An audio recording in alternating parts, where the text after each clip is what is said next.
It's time for Real Estate 101 with the Karey Brown team from Realty Executives Preferred Advisors. Good Sunday morning to you. This is Karey Brown, broker owner of Realty Executives Preferred Advisors, and you're listening to Real Estate 101. And today I am here with Sarah Fizell, and she's the Executive Director of ArtsConnect. Good morning, Sarah. Good morning. Hi, everybody. So we are going to be talking about all the great things that ArtsConnect does in the city.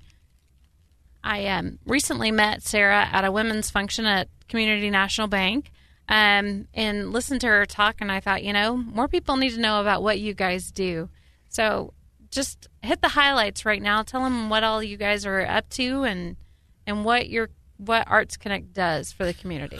ArtsConnect is our umbrella nonprofit arts organization here in Topeka. And what that means is that we are tasked with promoting the arts, connecting audiences with artists, and making sure that every facet of our community somehow includes the arts.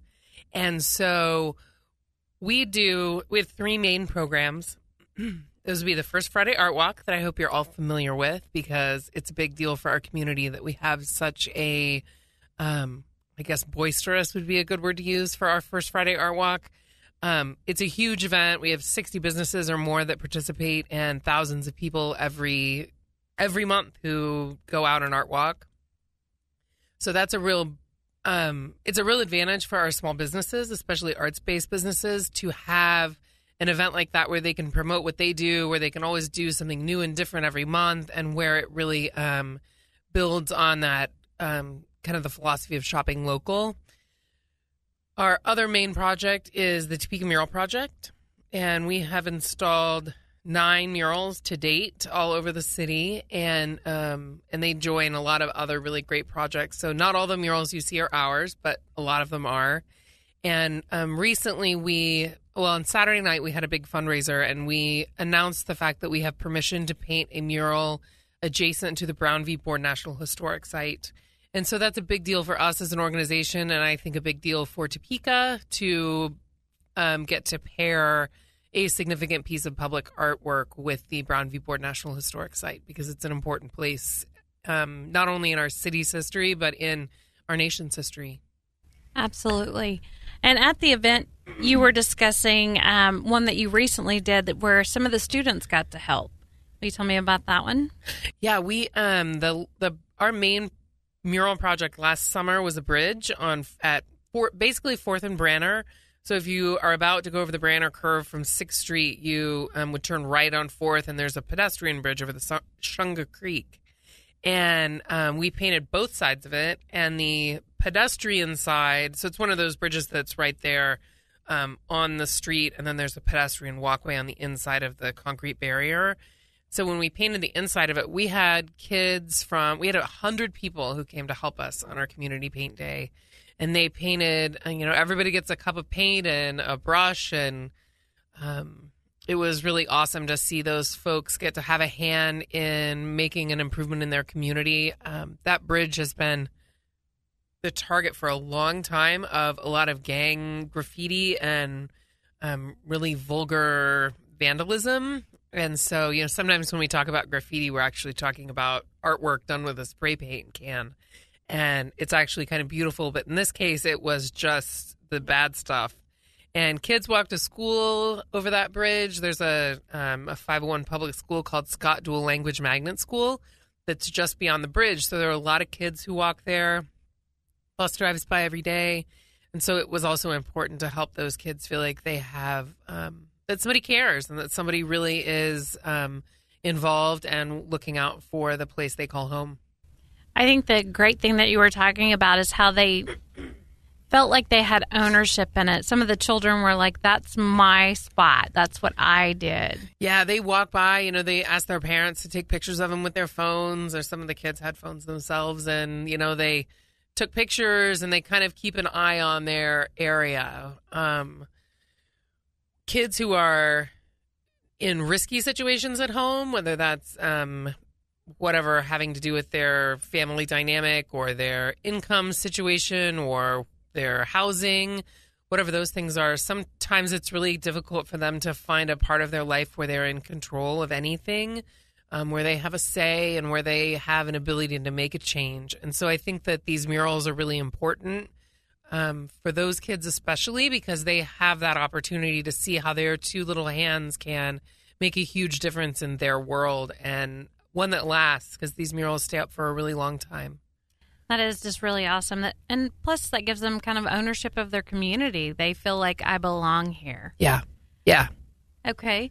Let's talk about the grant program. Tell us about how that works. Well, we are one of the fewer and fewer cities now who have municipal support for the arts.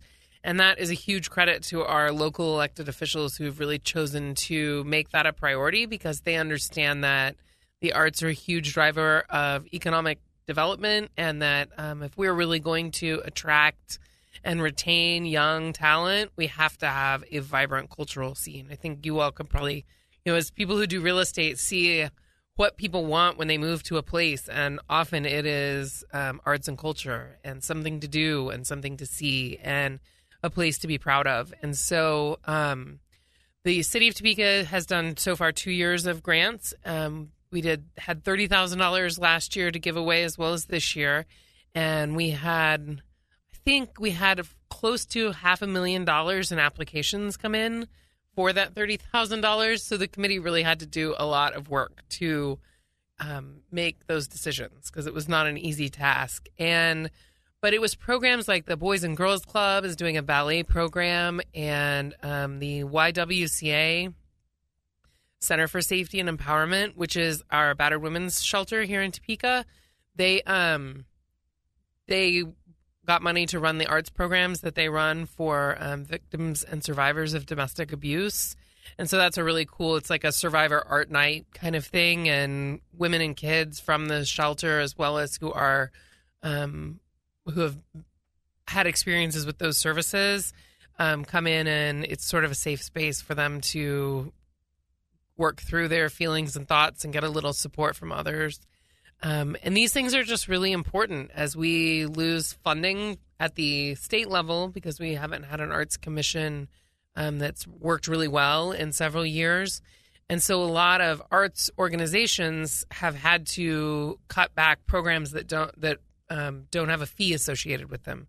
So there aren't a lot of free opportunities for people to take art classes and to have those really quality arts experiences.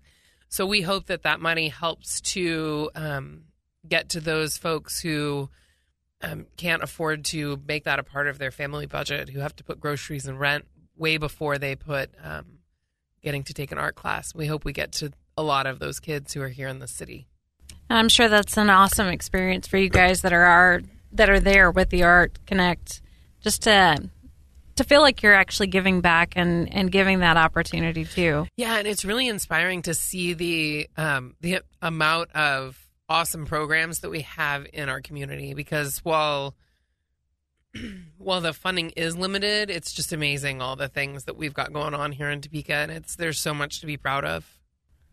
Real quick, tell them where some of the murals are so they can go and see them.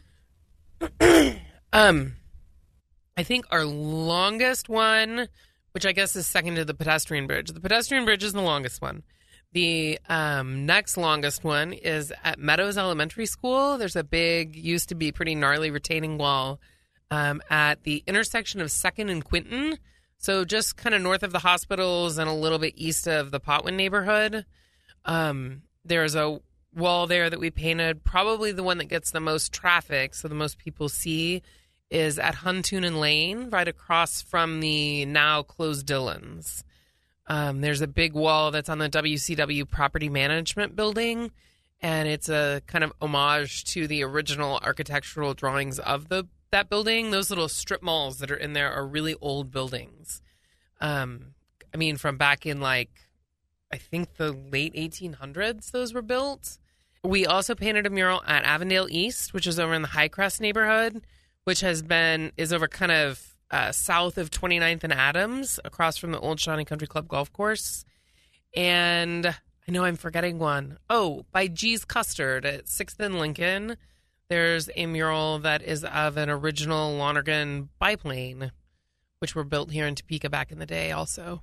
So we try to keep it try to keep those projects having something to do with Topeka, so they are distinctive to being here, and that they have something to do specifically with Topeka, but keep it light and keep it bright and fun, and the best parts of history. Real quick before we go to our break, tell us where we can check out your website and maybe see some pictures of those. Yep, you can find out more about all of our programs at artsconnecttopeka.org. And we also have Facebook for ArtsConnect, as well as a Facebook page for the First Friday Art Walk, as well as the Topeka Mural Project. And those are all pretty easy to find based on their names. Be sure and join us after the break where we hear a little bit more about ArtsConnect. And if you are interested in volunteering your time, how should they get a hold of you guys? The best way would be either through the website. We have a contact form, or they can call, which the phone number is 785-380-7890. And if you're looking to buy or sell or build, give us a call at 785-213-5188.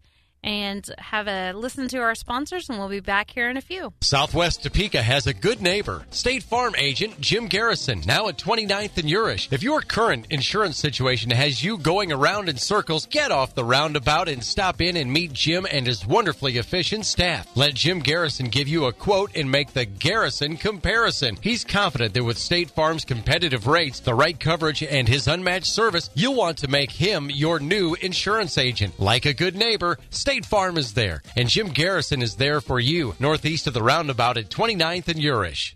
Thanks for joining us again. This is Karey Brown, broker-owner of Realty Executives Preferred Advisors, and you're listening to Real Estate 101. Just to give you a little heads up about some of the listings we have, we currently have one that is listed at 2231 Southwest Alameda Court here in Topeka, 4-bedroom, 3-bath, 2-car garage. This place is just absolutely gorgeous. If you are looking in that area, you really have to see it. It's currently priced at $199.9, and square footage-wise, it's 2,787 square feet. I am back with Sarah Fizell. She's the executive director of ArtsConnect. Let's talk a little bit about the Artsy Award that you guys. Actually, it's Artie Award. It's right? the Artie Awards. Tell us about that. This will be the 7th year, I believe, of the Artie Awards. We do them in the fall-ish. The date has bounced around over the years. But we give, it's really our opportunity to shine a light on the artists and the creative people in our community who make all of these other things we do possible. We do First Friday, but that wouldn't be possible without all the artists. We do... And we had this event we had on Saturday night was poetry and dance, and without those people, there would be no event. There would be nothing to raise money for. There would be no people to paint murals. So the Artie Awards is a gala event. Last year we held it in the old paper warehouse owned by the Capital Journal. So when they used to print the newspaper here, they have a huge warehouse that they kind of filled with giant rolls of newsprint. And since they print the paper in Kansas City now, they let us use that space. So it was like sort of a rave crossed with a cocktail party, crossed with a fancy awards show, and it was a lot of fun. And so we will start taking nominations for those awards probably in the next couple of months once we nail down the date for the actual event. And so all of the community submits the nominations. We go through the nominations. And then we do 3 finalists in each category, and then we don't announce the winners until the night of the event. So, which always is hard for me as the planner of the event because you don't want people to be disappointed. But the real goal of it, right, is to promote the nominees more. So it really becomes a great promotion vehicle for those people who are nominated, and not just for the winners, even though it's fun to be a winner always. Well, always, but sometimes you just can't. I know, not everybody can win everything, so. Another listing that we have is at 8729 Northwest Topeka Boulevard. Speaking of artsy, their layout is just absolutely gorgeous. A lot of vaulted ceilings. 2,574 square feet, 4-bedroom, 3-bath. Currently priced at $329.9. It is an absolute must-see, and at that square footage, the basement isn't even finished yet, so you could have one enormous house on acreage. you got to check that out. All right. Skate park. Let's talk about that. We have 2 projects coming up this summer that are a part of the Topeka Mural Project. And one of them is something that I don't know that Topeka has ever tried to do before. And so we're excited about that. It's a skate park project at Ripon Skate Park, which is there sort of behind Henry T's at 21st and Washburn. There's a skate park in Shunga Glen. And we are going to be inviting artists to submit their artwork, so to show us what they want to paint, and then we will give them permission. They call it a credentialing process. So we aren't going to keep. It's basically so we can keep track of who's doing what, and also for those who have credentials and are approved to paint, we will pay for their supplies and give them some technical support to make sure that the pieces that they're painting are the right size and the right materials and all those things. So it'll be a cool opportunity to, the skate park has been it gets a lot of spray paint sprayed on it without permission. And so we're really hoping that not only we can kind of harness some of the creative juices of those kids who are involved over there, but also, again, make that skate park feel more like theirs and somewhere they want to be and somewhere that they feel like is a space for them, not just that they've got a say in their stuff, because it's important, and especially important for having people who are proud of their city. That means that they are more likely to vote, they're more likely to graduate from high school, they're more likely to volunteer, and so it is really important that people feel connected to where they live.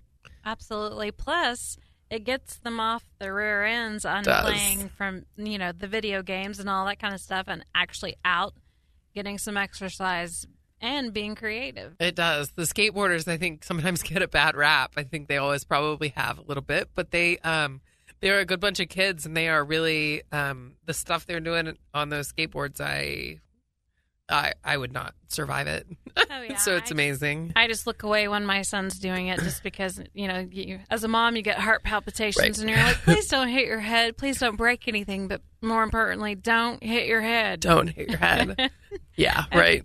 So you guys have got a really cool Master Gardeners thing that you guys are working on. Let's talk about that. Yeah, the Master Gardeners submitted a grant proposal to us for some of the city funding, and we decided that we would partner with them. And they have a container, so one of those steel containers that goes on like a semi or a train. They have one of those that they use as part of their garden, which is south of the Expo Center and kind of north of the Harley Davidson dealership. So they're in that grassy area by the Shunga Creek. And they just were interested in making that space more beautiful. They're going to add a community garden and some other amenities to that area. And so we're going to partner with them and make their container really shine and be a place, sort of like a little mini park where people can hang out and learn to garden. And the Master Gardeners have done so much for our community and for our green spaces. When we look at the Tulip Time Festival that just happened, they're a big part of that. And so it's an exciting partnership for us to help the Master Gardeners work not only in plants, but a little bit in paint too. I know my father-in-law has been with the Master Gardeners for years. Oh, cool. And him and the little ladies, they just go around and do their thing. So it's good stuff. It's good stuff. Yeah. And it's really, that's a lot of what we're all about as an organization, is building those partnerships that seem unlikely maybe, but benefit greatly in helping people who maybe normally are in their garden learn about why the arts are important too. I tell you, anybody that's in that group, if you ever get the opportunity to go see their own backyard, I bet you really should, because they're amazing. Cool. Another listing that we have, real quick, 3902 Southwest Lincolnshire Road, currently priced at $359,500. Truly a gorgeous, gorgeous home. Go out and check out the pictures at TopekaHomeAdvisors.com. You can also search for listings. So there are around 1,200 active properties on the market in Topeka. I know we keep saying that there's a shortage. There really is. But if you go out and look, you can search anything in Topeka. So be sure and do that. TopekaHomeAdvisors.com. You can also check us out on Facebook. And just by searching Realty Executives Preferred Advisors Team, we show up. We have all kinds of pictures there. And we are also starting a blog that kind of walks you through the seller's perspective of their home and why they feel like a buyer would love it there. So new spin, different setup. Can't wait to share it with you guys. Sarah, tell us about how they can check out what you guys do online also.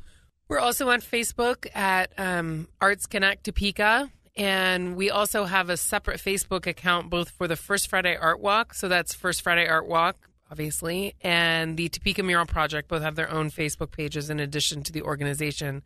We also have an Instagram account that we try to stay really active on, and that is at Arts Topeka.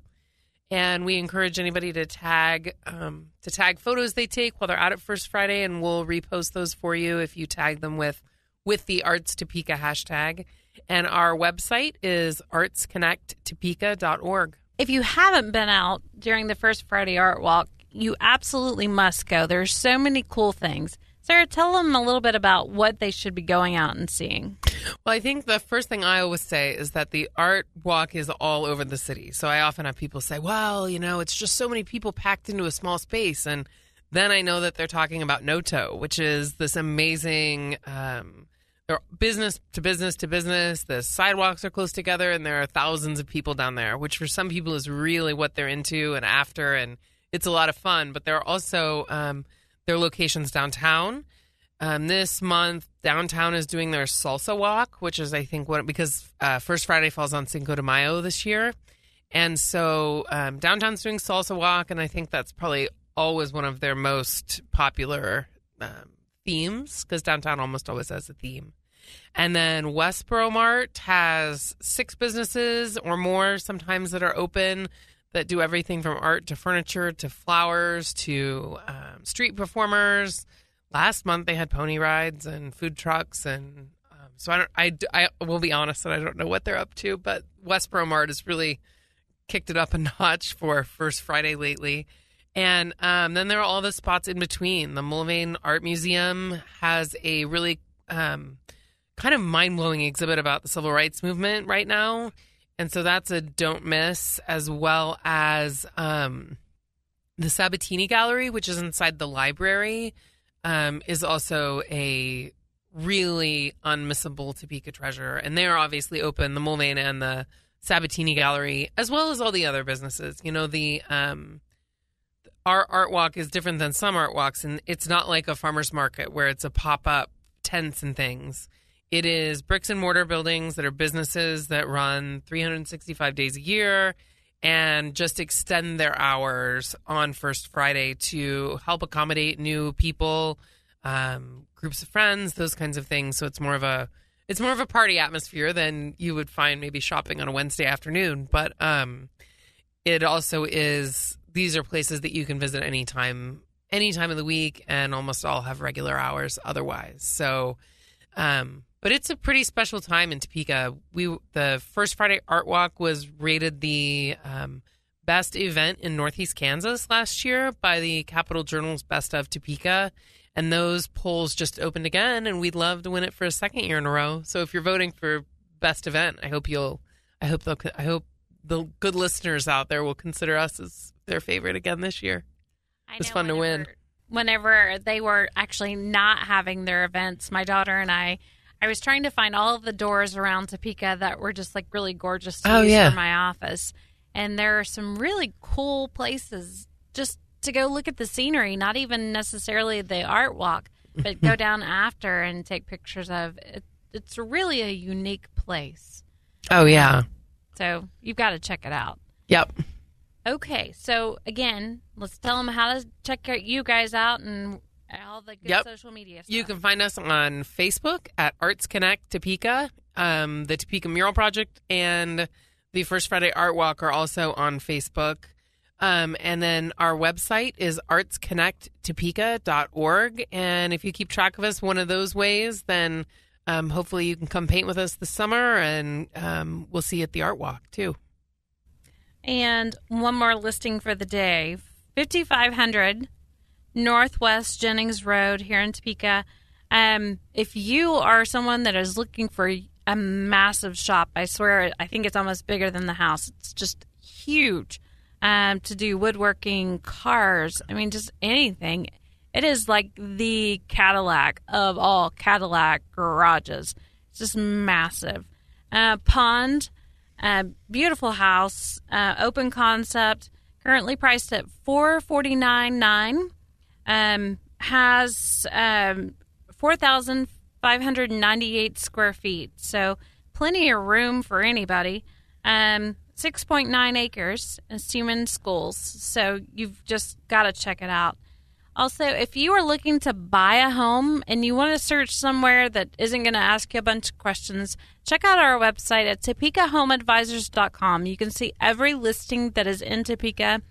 That's something that tends to confuse people. They often think, well, you can only buy a house from whoever's on that sign, or I could only show you whoever's on that sign. And that's actually not true. We could sell you a house. Actually, we're on 4 different MLSs, so I could sell you a house in Kansas City, Lawrence, Topeka, Manhattan. We even have homes listed as far down as Gardner or Garnett. So definitely give us a call. Our number is 785-213-5188. Check us out at TopekaHomeAdvisors.com. You can find us on Facebook. Just look for Preferred Advisors Team, Realty Executives.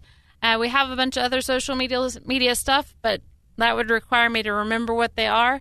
You can always find them through Facebook. We'd love to help you. Again, our number is 785-213-5188. Thanks for listening to Real Estate 101. Thank you for listening to Real Estate 101 with the Karey Brown team from Realty Executives Preferred Advisors. Tune in again next Sunday at 11 o'clock for Real Estate 101.